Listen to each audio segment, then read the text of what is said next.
नमस्कार. आज आपण अगदी झटपट तयार होणारी खमंग खुसखुशीत अशी अंड्याची पोळी किंवा ऑमलेटसुद्धा म्हणू शकता. ही अंड्याची पोळी तुम्ही अगदी चपातीबरोबर, भाकरीबरोबर किंवा ब्रेडबरोबर किंवा पावाबरोबरसुद्धा खाऊ शकता. अगदी भाताबरोबरसुद्धा खाऊ शकता.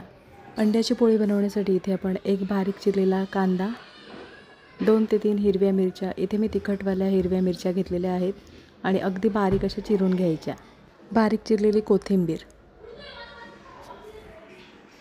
2 चिमूटभर आपण इथे हळदीचा वापर करणार आहोत. तुम्हाला जर हळद नसेल आवडत तर तुम्ही इथे लाल तिखटाचा वापर करू शकता.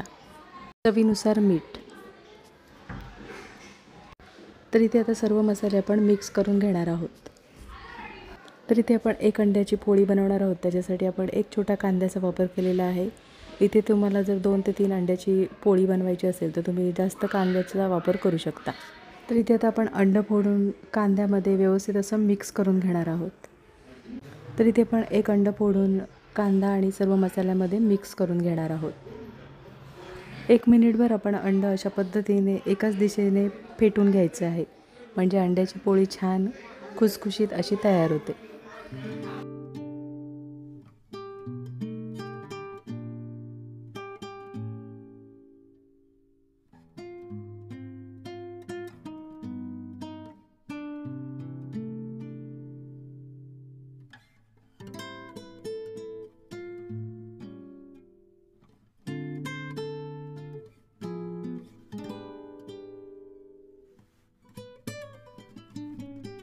मसाल्यामध्ये अंडं व्यवस्थित असं मिक्स करून झालेलं आहे आणि आता आपण पोळी करून घेणार आहोत.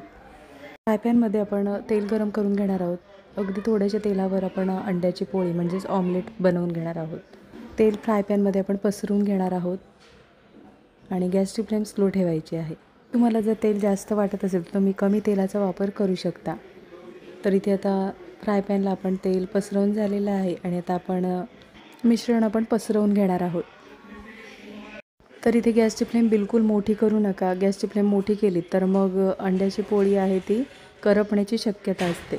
खरपूस खमंग अंड्याची पोळी म्हणजेच ऑमलेट बनवण्यासाठी गॅसची फ्लेम स्लो ठेवा आणि अशा पद्धतीने आपण अंड्याचं मिश्रण आहे ते व्यवस्थित असं पसरवून घ्यायचं. सर्व बाजूने व्यवस्थित असं मिश्रण पसरवून घेणार आहोत. तर इथे आता मिश्रण पसरवून झालेलं आहे. फ्राय पॅन आपण आता थोडंसं उचलून जे तेल एक साईडला गेलेलं आहे ते सर्व बाजूने आपण पसरवून घेणार आहोत. तर इथे वरची बाजू साधारण कोरडी होत आल्यानंतर आपण पलटून घेणार आहोत. तर एक बाजू खरपूस अशी भाजून झाल्यानंतर आपण अंड्याची पोळी पलटून घेणार आहोत.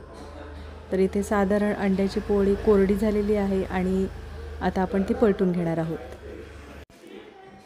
तर इथे पाहू शकता छान अशी खरपूस खमंग अंड्याची पोळी म्हणजेच ऑमलेट तयार झालेलं आहे.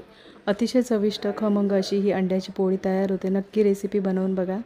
दोन्ही बाजूने छान खमंग खरपूस अशी भाजून झाल्यानंतर एका ताटामध्ये आपण काढून घेणार आहोत. तर ही अंड्याची पोळी तुम्ही अगदी चपातीबरोबर, भाताबरोबर किंवा भाकरीबरोबरसुद्धा खाऊ शकता. सर्व अंड्याची पोळी आपण अशाच पद्धतीने बनवून घेणार आहोत. सर्व अंड्याची पोळी म्हणजेच ऑमलेट अशा पद्धतीने बनवून घेणार आहोत. तर नक्कीच रेसिपी बनवून बघा आणि कमेंटमध्ये मला नक्कीच सांगा. आजची रेसिपी आवडली असेल आणि चॅनलवर नवीन असला तर चॅनलला सबस्क्राईब करा आणि व्हिडिओ आवडला असेल तर लाईक शेअर करा. पुन्हा भेटू अशाच नवीन रेसिपीमध्ये.